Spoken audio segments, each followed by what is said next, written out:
২ বছর আগে বিয়ে করা নিজের স্বামীকে কলেজের অনুষ্ঠানে মন্ত্রী হিসেবে দেখে অবাক হয় রীতি। কোনো কথা না বলে শুধু তাকিয়ে দেখে সামনে গাড়ি থেকে নেমে আসা মানুষটাকে। এই লোকের সাথে বিয়ে হয়েছিল ২ বছর আগে তার। বিয়ে বললে ভুল হবে, শুধু কবুল বলা হয়েছিল ৩ বার উনার জন্য। কারণ সংসার করার আগে উনি তাকে বাবার বাড়ি রেখে চলে এসেছিলেন আর কখনোই যান নাই সেখানে। কলেজের অনুষ্ঠানে আমন্ত্রণ করা হয়েছে এই শহরের মন্ত্রী মেহেদী হাসান মেহেরাব চৌধুরীকে। উনি অনুষ্ঠানের প্রধান আকর্ষণ। সবাই হাততালি দিয়ে ওনাকে বরণ করে নেন ভার্সিটির প্রধান টিচার হারুনুর রশিদ। হারুন রশিদ বিনয়ের সাথে বলেন, আসুন মন্ত্রী সাহেব, কলেজের ভেতরে আসুন। আপনাকে আজকের এই অনুষ্ঠানে আমাদের মধ্যে পেয়ে সবাই খুশি আমরা। আপনি এসেছেন কলেজে, এইটা কলেজের সবার সৌভাগ্যকর বিষয়। মেহেরাব হারুন রশিদ স্যারের সাথে হাত ধরে তার বিনয় গ্রহণ করেন এবং তার সাথে অনেক লোকজনও ছিল। মন্ত্রী বলে কথা, দলের লোক তো থাকবেই, আর রাজনীতিতে ওনার ভালো পাওয়ার রয়েছে। মেহেরাব বলে, আপনি কলেজ থেকে আমাকে আমন্ত্রণ করেছেন, না আসে কি থাকতে পারি? আর এই কলেজে পড়াশোনা করে এত বড় হয়েছি, তাই কলেজের অনুষ্ঠানে আসবো না তা কি হতে পারে স্যার?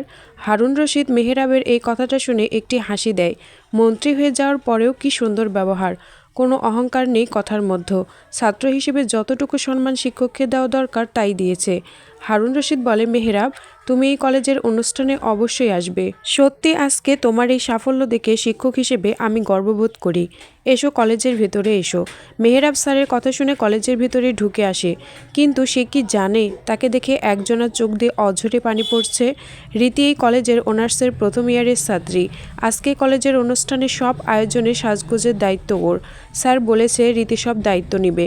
তাছাড়া অতিথি হিসেবে মন্ত্রী আসছে। কিন্তু যখন গাড়ি থেকে নামতে মেহেরাবকে দেখে তখন অবাক হয়।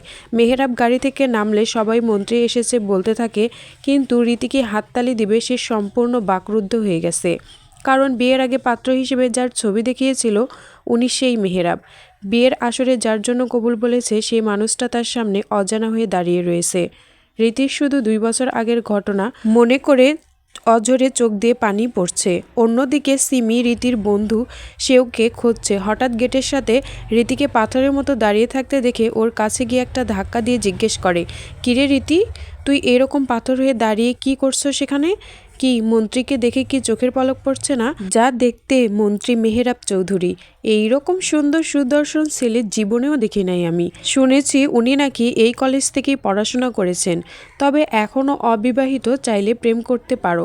সিমির প্রতিটি কথা রীতির কানে যায়, তবে সে চুপচাপ দাঁড়িয়ে থাকে। সত্যি মেহেরাব চৌধুরীকে দেখে চোখের পলক পড়ছে না তার।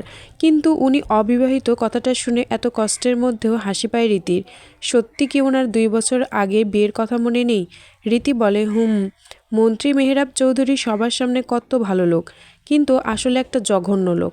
সত্যিটা লুকিয়ে নাটক করতে উনি খুব ভালো করে জানেন। খুব ভালো অভিনেতা উনি, তবে কারো জীবন নষ্ট করে দিয়ে। রীতির কোনো কথা সিমির মাথায় ঢুকছে না।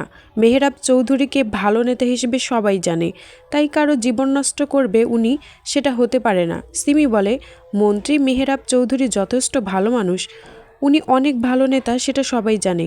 তাই পুরো শহরে ওনাকে বিপুল ভোটে পাশ করিয়েছে, তাই উনি অভিনয় করতে যাবে কেন? আর ওনার মতো ভালো লোক কারো জীবন নষ্ট করতে পারে না।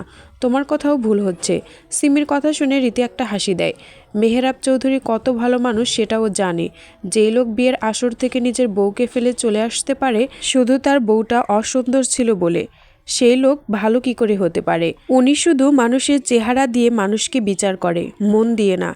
রীতি বলে, সিমি, তুমি অনুষ্ঠানে সব জিনিসের আয়োজন করো, আমার মাথাটা ব্যথা করছে, একটু শান্তি দরকার। রীতি কথাটা বলে চলে যায়। সিমি কি আয়োজন করবে? সব আগে থেকে করা কাজ, কিন্তু রীতির উপর অনেক দায়িত্ব রয়েছে। অতিথিদের আপ্যায়ন করা, মন্ত্রীকে ফুল দিয়ে বরণ করা সহ ওকেই করতে হবে। সিমি এইসব করতে পারবে না। রীতি একটু দূরে গিয়ে শুধু তাকিয়ে রয়েছে স্টেজে বসে থাকা একটা মানুষের দিকে। রীতি মনে মনে বলে, মন্ত্রী মেহেরাব চৌধুরী, সবাই আপনাকে অনেক ভালো মনে করে, কিন্তু আপনি যা করেছেন আমার সাথে তার জন্য কখনোই মাফ করব না আপনাকে। শুধুমাত্র আপনার সেই দিনের ভুলের জন্য আমার জীবনের আনন্দই নষ্ট হয়ে গিয়েছে। আমার পরিবার সমাজের কাছে ছোট হয়ে গেছে। কারোর সাথে মুখ তুলে কথা বলতে পারে না তারা। নিজেদের বাড়ি ছেড়ে এই অজানা শহরে থাকতে হচ্ছে। রীতি কথাগুলো মনে মনে বলছে আর মেহেরাবের দিকে তাকিয়ে রয়েছে। কিন্তু মেহেরাবের এইসব বিষয়ে খেয়ালই নেই। সে স্টেজে উঠে সবার সাথে কথা বলছে। বিশেষ অতিথি হিসেবে আরও অনেক নেতা এসেছে, তাদের সাথে কথা বলছে। আর বিয়ের আসরে ঘটে যাওয়া সেই ঘটনা তার মনেই নেই। তাই 2 বছর আগে করা অন্যায় নিয়ে কোনো গিল্টি ফিলও নেই। তবে হারুন রশিদ রীতিকে খুঁজে, কারণ অতিথি চলে এসেছে, এখন সবাইকে বরণ করতে হবে। আর মেহেরাবকে ফুলের মালা পরিয়ে দিবে রীতি। হারুন রশিদ সিমিকে বলে, সিমি, রীতি কোথায়? ওকে দেখছি না তো কলেজে। পুরো অনুষ্ঠানের দায়িত্ব ওর। স্যার রীতির মাথা ব্যথা করে, তাই ও দূরে গিয়ে দাঁড়িয়ে রয়েছে আর বলেছে বিরক্ত না করতে, সব কিছু আমাকে সামলে নিতে। ও, তাহলে কি করে হবে? রীতির মাথা ব্যথা করছে বুঝতে পারছি, কিন্তু অনুষ্ঠান শুরু করার জন্য রবীন্দ্রসঙ্গীত রীতিকেই গাইতে হবে। ও ছাড়া আর কেউ এত সুন্দর করে গান গাইতে পারে না। তুমি একটা কাজ করো, ওকে বলো শুধু গান শুনিয়ে চলে যাবে। সিমি কি করবে বুঝতে না পেরে তাই রীতির কাছে যায়। সিমিকে আসতে দেখে রীতির চোখের পানি মুছে ফেলে। সিমি বলে, রীতি, তোমাকে হারুন স্যার যেতে বলেছে। তোমার মাথা ব্যথা করছে জানি, কিন্তু রবীন্দ্রসঙ্গীত তুমি ছাড়া সুন্দর করে কেউ গাইতে পারে না, তাই স্যার আদেশ করেছে তোমাকে যেতে স্টেজে। রীতি কী করবে? কোনো উপায় নাই তার কাছে। স্যার যখন যেতে বলেছে তাহলে তো যেতেই হবে। রীতি কী করে নিজের আবেগ নিয়ন্ত্রণ করবে সেটা ও বুঝতে পারে না। তবে যেহেতু স্যার বলেছে তাহলে তো যেতেই হবে। তাই রীতি নিজেকে সামলে স্টেজে উঠে পড়ে। অনুষ্ঠান শুরু হয়ে যায়। একজন মেয়ে এসে বলে, শুভ বিকেল সবাইকে।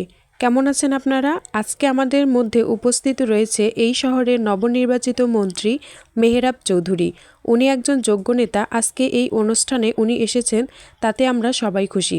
তবে সময় হয়ে গেছে অনুষ্ঠান শুরু করার, তাই শুরুতে সবাইকে গান গেয়ে শোনাবেন অনার্সের প্রথম বর্ষের ছাত্রী নুসরাত জাহান রীতি। রীতি নিজেকে শান্ত করে গান গাওয়ার জন্য প্রিপারেশন নিতে থাকে। তবে মেহেরাবের এইসব গান বাজনা নিয়ে কোনো ইন্টারেস্ট নেই, তাই সে ফোনে ভিডিও দেখতে থাকে। কিন্তু হঠাৎ করে একটা সুন্দর গানের ধ্বনি ভেসে আসে। মেহেরাব এত সুন্দর কণ্ঠ আগে কখনোই শুনে নাই। মেহেরাব চোখ তুলে দেখে সামনে বসে থাকা মেয়েটার দিকে। কেন যেন এই মেয়েকে বেশ পরিচিত মনে হচ্ছে তার। তো এই গল্পটা কেমন লাগলো? এই গল্পের পরবর্তী অংশ শুনতে অবশ্যই আমার পেজটা ফলো দিবা। ধন্যবাদ।